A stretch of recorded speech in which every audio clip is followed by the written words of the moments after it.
My uncle, John Kennedy, he realized early on that the purpose of the CIA and the intelligence apparatus was to create a constant pipeline of new wars.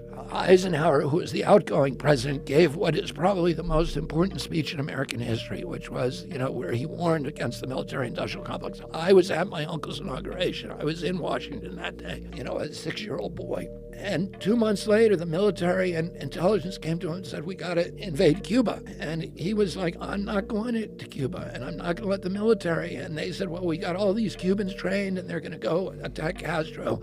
And he said, well, the U.S. government can't be doing that. I don't like what Castro's doing down there, but it's not the United States' job to dictate what kind of governments other countries have. And they said, well, as soon as they land, there's going to be a big revolution. Everybody's going to rise up, and they're going to overthrow Castro. And he said, well, you can't use the U.S. military. And they ended up bringing those guys over. And in the middle of it, in the night, they came to him and said, they're getting wiped out on the beach, and you need to send in the military and invade. And he said, we're not going to do it. He stepped out of that meeting, and he realized they had been lying to him and trying to trick him.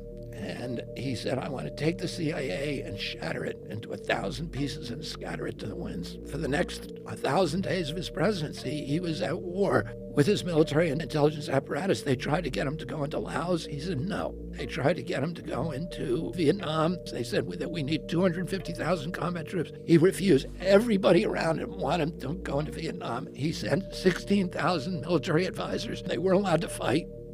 Many of them did. They violated the rules of engagement. In October of 1963, he heard some of his Green Berets had been killed over there. And he said, I want a total casualty list from Vietnam. And his aide came to him and said, 75 Americans have died. He said, that's too many. And he signed that day a national security order ordering all troops out of Vietnam, U.S. troops. And then a month later, he was killed.